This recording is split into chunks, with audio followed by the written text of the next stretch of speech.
मजाक बन के रह जाएगी। आप लोग देख रहे हो ना कि हमारे दादा के साथ में क्या हुआ है। जो साथी संघर्षशील है उसका पूरा घर बर्बाद करने के लिए सेंट्रल गवर्नमेंट तक लगी पड़ी है कि नहीं है? और शायद आप लोगों की ये चीजें मजाक लग रही होगी। हम लोगों ने अगर ये ठान लिया है कि हमने ये जो गमछा डाल लिया है तो ये हो सकता है कि हमारे कफन का भी यही काम करेगा। इसको मजाक में मत लो, हमारी जिंदगी मजाक बन रही है। बिल्कुल सीरियस होके हमको काम करना है। हम ये सोच ले कि सिर्फ विक्रम दादा ही सब कुछ करे, लोकेश भाई सब कुछ करे या रामदेव भाई कुछ करे, तो हम क्या करेंगे? हमने हमारी जो पढ़ाई इसमें लगाई है, हमने जो हमारा समर्पण इसमें लगाया है, आप लोगों को कुछ ना कुछ तो लग रहा होगा ना कि इससे हमारे समाज के कुछ लोगों को फायदा हुआ है। हुआ कि नहीं हुआ? उस तहसीलदार की क्या मजाल थी कि जो हमारे किसान को एक झापट मारा।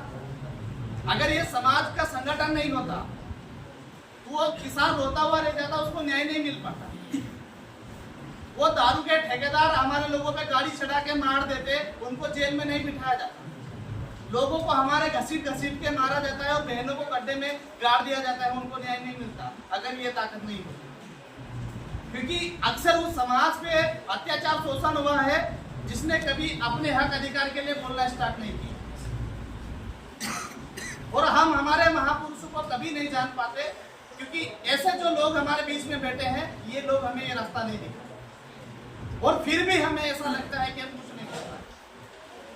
अरे भाई, हमें मालूम है कि हमें समाज में काम करेंगे तो घर से पैसा नहीं मिलेगा, लेकिन आप एक बार सोचिए कि अगर मैं कलेक्टर बन जाऊं या तहसीलदार बन जाऊं और मैं मेरी समाज की तरफ रुख नहीं लूं तो क्या मेरे समाज की स्थिति में बदलाव आएगा? नहीं आएगा ना, क्योंकि इससे पहले हमारे समाज के बहुत सारे कलेक्टर अधिकारी बने, लेकिन हमारे समाज में कोई बदलाव आने वाली स्थिति बनी क्या? बाबा साहब कहते थे कि एक कलेक्टर बना था उनके समय में तो उनको घर पे बुलाते थे और लोगों को क्या लगा कि बाबा साहब को कुछ चंदा वंदा चाहिए होगा, इसलिए उन्होंने कलेक्टर को घर बुलाया। लेकिन उनका मेन मोटो क्या था कि वो जब कलेक्टर आए तो गांव के बच्चे और गांव के लोग देखे कि यार हमारा बेटा कलेक्टर बना। और जब बाबा साहब ने उनको घर बुलाया तो उनको लगा कि बाबा साहब कोई चंदा वंदा मांग रहे होंगे उनसे। तो कलेक्टर से पूछा कि बाबा साहब आपने याद किया? बोले हाँ मैंने आपको याद किया। बोले इसलिए कि जब भी आप गांव आओ तो एक बार बोले गांव का थोड़ा राउंड लगा के निकल जाया करो। तो बोले मुझे तो ऐसा लगा कि कहीं चंदा वंदा मांग लिया होगा। बोले नहीं बेटा, मुझे आपसे कुछ नहीं चाहिए, बस इतना सा चाहिए कि आपने जो हासिल किया है वो समाज के और भी लोग हासिल करें। लेकिन आप मुझे बताइए, हमारे गांव का ऐसा कौन सा कलेक्टर या तहसीलदार हो या गांव का टीचर हो जो समाज के लिए समर्पित हो? एक आदमी ऐसा बता दो जो हमारे समाज को सही दिशा देने के लिए अपनी पढ़ाई का पूरा जो नॉलेज है, जो हमारे महापुरुषों की जो वीर गाथा है, वो अपने समाज को एक दो गिने चुने साथी है, उसको भी अगर हम सहयोग और उनके मिशन में अगर हम सहयोग नहीं करेंगे तो बताओ हमारे समाज का क्या होने वाला है? अभी आपने रामदेव भाई ने बोला ना भाषण में, मोदी क्या बोल रहे हैं कि आरक्षण जैसी बीमारी का मैं समर्थन नहीं करूंगा। अब मतलब जो तुम्हारा यानी कि हजारों वर्षों से जो शोषण करते आ रहे हैं, वो कुछ सत्ताधारी सत्ता में बैठ गए हैं, तो जो हमारे को छोटा सा जो हिस्सा मिला है उसको भी वो क्या बोल रहे हैं? बीमारी बोलने लग गए, अकुशल बोलने लग गए हैं। वो मतलब आरक्षण को अकुशल व्यवस्था बोलने लग गए हैं। और फिर भी हम सब चुपचाप बैठे धड़े के धड़े देख रहे हैं, कोचिंगों में अपनी पढ़ाई के साथ में मौज मस्ती कर रहे हैं, यही सारी चीजें। अगर हम ही आवाज नहीं बनेंगे तो आवाज को बनने देंगे क्या? शायद ऐसा लगता है कि जैसे मध्य प्रदेश में सत्ता परिवर्तन हो जाती है तो हम लोगों को बहुत कुछ मिलता है, ऐसा कुछ नहीं। शेर जंगल में रहता है और हिरण भी रहती है।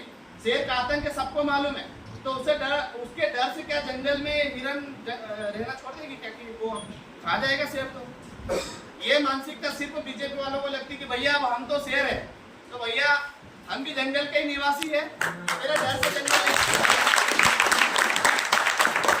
इसीलिए चिंतन शिविर रखा है और ये जो हमारी बैठक रखी है, इसका मेन उद्देश्य ये है कि हमको हमारी पढ़ाई के साथ में डरना नहीं है, बल्कि और दुगनी ताकत से हमको लड़ना पड़ेगा। और इसका उदाहरण आप देख रहे हो। हम थोड़ा सा हमने प्रयास किया, हमने थोड़ा सा संविधान को समझा, तो सारे कलेक्टर वगैरह तहसीलदार की एगड़ी भी निकल रही थी नहीं? बस एक ही चीज की मुझे थोड़ा सा अफसोस है कि आईपीसी और सीआरपीसी और सीपीसी की जो सेक्शन 5 है और सेक्शन 4 है, अगर उस पर एक बार बड़ा सा आंदोलन हो जाए, क्योंकि जितने भी जो केसेस हमारे लोगों पे होते हैं वो सब इलीगल है, क्योंकि इंडियन कॉन्स्टिट्यूशन में भी लिखा हुआ है और आर्टिकल 19 कहता है, उसका सब सेक्शन 5 कहता है कि जो अपने पे चीजें इम्प्लीमेंटिंग होती। अभी इन्होंने कानून पास किया ना, यूसीसी कानून पास किया, उत्तराखंड में लागू कर दिया, स्पष्ट तरीके से लिखा 366 और 342 की जो लोग हैं उन लोगों पे एक कानून लागू नहीं होता। अगर आप लोगों को नहीं समझ में आता एक बार और पढ़ लें। आप तो अपने आप को मालिक बोलो यार, अगर आज भी अगर हम अपने आप को मालिक नहीं बोल पाएंगे तो आपको बोलेगा कौन? आपका सबका सर्विस कार्ड बना है, चाहे आप नौकरी में हो तब भी आपके घर वालों का सर्विस कार्ड बना हुआ है, आयुष्मान कार्ड बना है ना, समग्र